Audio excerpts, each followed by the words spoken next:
Terminal island की jail जहां company कैदियों से डेथ रेस करवाती है और देश भर के लोग इसे खूब चाव से देखते थे। ये गाड़ियों की रेस है जहां सभी कैदी अपनी पूरी जान से जीतने की कोशिश करते थे, क्योंकि जो भी कैदी लगातार 5 बार जीत गया उसे रिहा कर दिया जाएगा। आज की रेस में सिर्फ 2 गाड़ियां बची थी। एक में नकाबपोश फ्रैंकेनस्टाइन और उसकी नेविगेटर केस थी और दूसरी में फ्रैंक का सबसे पुराना दुश्मन जो। फ्रैंक रेस जीतने ही वाला था कि अचानक उसकी गाड़ी में हथियारों ने काम करना बंद कर दिया। फिर फ्रैंक ने केस को पैराशूट के जरिए गाड़ी से निकल जाने को कहा और खुद आगे बढ़ गया। आखिरकार जो ने हमला करके फ्रैंक की गाड़ी में जोरदार धमाका कर दिया।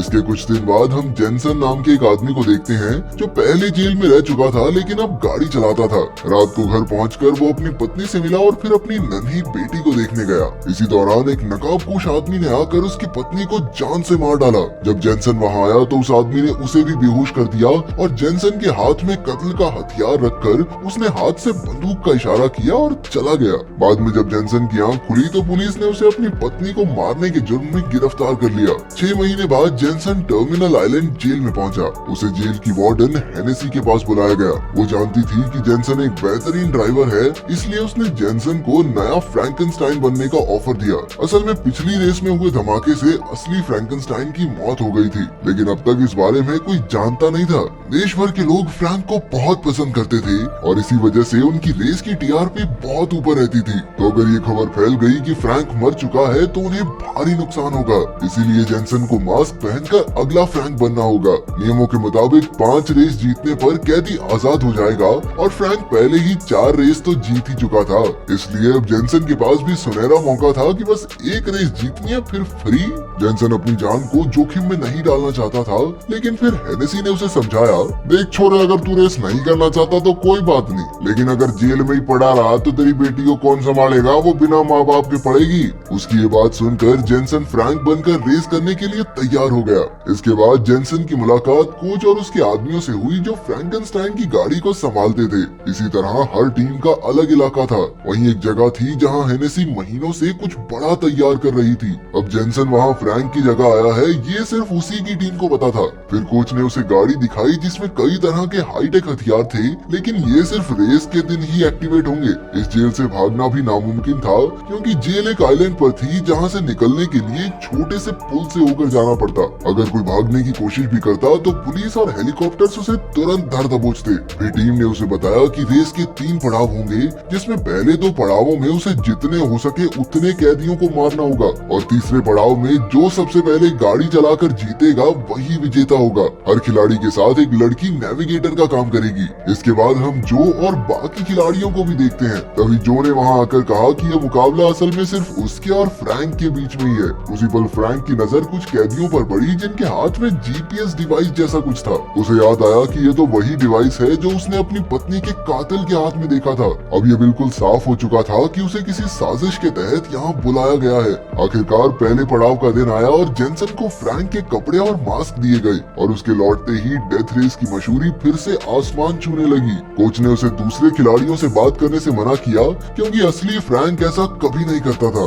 इसके बाद जेनसन ने गाड़ी में अपना मास्क उतार दिया, क्योंकि बाहर से कोई उन्हें देख नहीं सकता था और केस भी उसका राज जानती ही थी। रेस के शुरू होते ही खिलाड़ी एक दूसरे की गाड़ी को गिराने की कोशिश करने लगे, लेकिन केस की मदद से जेनसन जो के साथ सबसे आगे पहुंच गया। फिर केस ने उसे एक शॉर्टकट बताया जिससे वो पहले नंबर पर आ गया। इसके बाद खिलाड़ियों के लिए तलवार और ढाल के रूल लागू कर दिए गए। जिस खिलाड़ी की गाड़ी निशान से गुजरेगी उसके हथियार एक्टिवेट हो जाएंगे। जल्द ही ट्रैक पर खिलाड़ी जोरदार गोलीबारी करने लगे। इसके बाद हेनेसी ने डेथ हेड्स भी एक्टिवेट कर दिए, यानी जिसकी गाड़ी वहां से गुजरेगी वो तुरंत कुचला जाएगा। इसके बाद जेनसन ने अपने हथियार चालू कर लिए, लेकिन मशीन गन फिर भी काम नहीं कर रही थी। तभी केस गाड़ी के ऊपर चढ़कर उसे ठीक करने लगी तो उस पर चारों ओर से गोलियां बरसने लगी, लेकिन जेनसन ने जबरदस्त तरीके से गाड़ी मोड़कर उसे बचा लिया। जेनसन ने गाड़ी की शील्ड एक्टिवेट की, लेकिन वो गोलियों की बौछार को ज्यादा देर तक रोक नहीं पाई। फिर उन्होंने धमाका करके कोल्ट की गाड़ी भी उड़ा दी।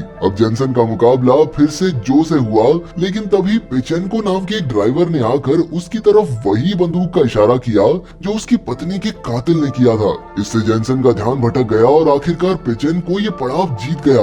अब तक 3 खिलाड़ी मर चुके थे और दूसरे पड़ाव में 6 खिलाड़ी पहुंचे। बाद में कोच ने गाड़ी की जांच की कि सारे डिवाइसेस तो ठीक हैं, फिर ये रेस में एक्टिवेट क्यों नहीं हुए। इसके बाद जेनसन सीधा हेनेसी के पास पहुंचा और कहा कि वो जानता है कि पेचेंको ने ही उसकी पत्नी को मारा है, लेकिन ये सब हेनेसी का ही तो प्लान था ताकि जेनसन को फ्रैंक बनाकर रेस में लाया जा सके। ये सुनकर भी हेनेसी ने सच्चाई कबूल नहीं की, बल्कि जेनसन की बेटी की तस्वीर दिखाकर एक बार फिर से उसे धमका दिया। बेचारा जेनसन उस वक्त तो कुछ नहीं कर पाया, लेकिन बाद में जब वो अपनी गाड़ी ठीक कर रहा था उसे पेचेंको दिखाई दिया। जेनसन भी उसके पीछे उसके इलाके तक पहुंच गया, लेकिन तभी पेचेंको की टीम ने उसे पकड़ लिया। पेचेंको ने उसे बुरी तरह पीटा और वो हथौड़े से उसका सर फोड़ने ही वाला था कि जेनसन की टीम के आदमी ने आकर उसका ध्यान भटका दिया। मौके का फायदा उठाकर जेनसन ने उन पर हमला बोल दिया और सबकी हड्डी पसली एक करके उसने अंत में पेचेंको को पकड़ा। आखिरकार पेचेंको ने सच उगल दिया कि हेनेसी ने ही उसे उसकी पत्नी को मारने भेजा था। जेनसन उसे जान से मारने ही वाला था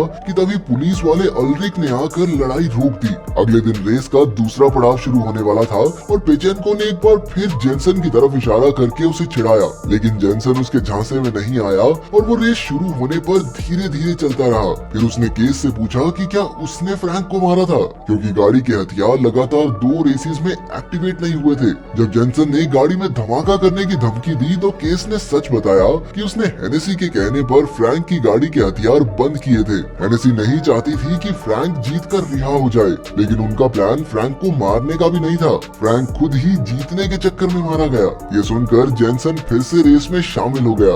इस बार उसकी टक्कर पेचेंको से थी। उसने पेचेंको से आगे निकलकर हथियार एक्टिवेट करने के निशान को पार किया, लेकिन सब सोच रहे थे कि गाड़ी के हथियार तो सामने की तरफ हैं, तो इस्तेमाल कैसे करेगा।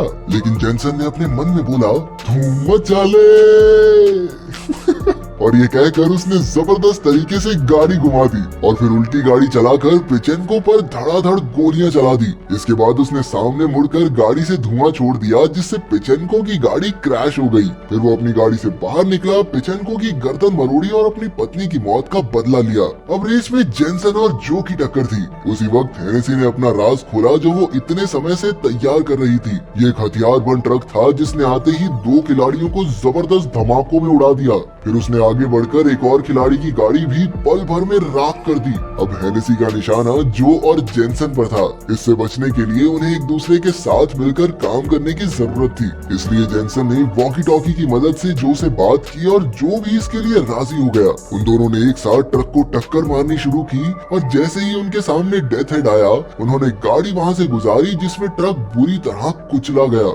आखिरकार दूसरा पड़ाव भी खत्म हुआ। उधर हेनेसी और अल्रिक ने फैसला किया कि उन्हें जेनसन को रास्ते से हटाना होगा ताकि वो रिहा ना हो सके। इसीलिए रेस शुरू होने से पहले अल्रिक ने जेनसन की गाड़ी में एक बॉम्ब लगा दिया था। जेनसन जानता था कि आज तक रेस जीतकर कोई रिहा नहीं हुआ, इसलिए ये लोग उसे भी जीतने तो नहीं देंगे। जेनसन के दिमाग में एक प्लान आया और उसने अपनी टीम से कहकर गाड़ी का रिजर्व टैंक तेल से भरवा दिया। बाद में जब वो तैयार हो रहा था तो हेनेसी ने आकर उसे रिहाई के कागज दिए। उसने कहा कि अगर जेनसन रेस जीतता है फिर भी उसे फ्रैंक बनकर यहाँ रहना चाहिए। जेनसन ने इसका कोई जवाब नहीं दिया और कागज जेब में रखकर चला गया। जब वो गाड़ी में बैठा तो केस ने उसे बताया कि हेनेसी ने उसे जेनसन को ना जीतने देने को कहा है। हालांकि जेनसन को इससे भी कोई फर्क नहीं पड़ा। फिर जब रेस शुरू हुई तो अल्रिक ने सिर्फ जो के हथियार एक्टिवेट किए, जो ने तुरंत जेनसन पर जबरदस्त वार करने शुरू कर दिए। इसके बाद जो ने उस पर कई रॉकेट्स छोड़ दिए, लेकिन जेनसन ने किसी तरह गाड़ी घुमा दी और रॉकेट्स जाकर दीवार पर लगे।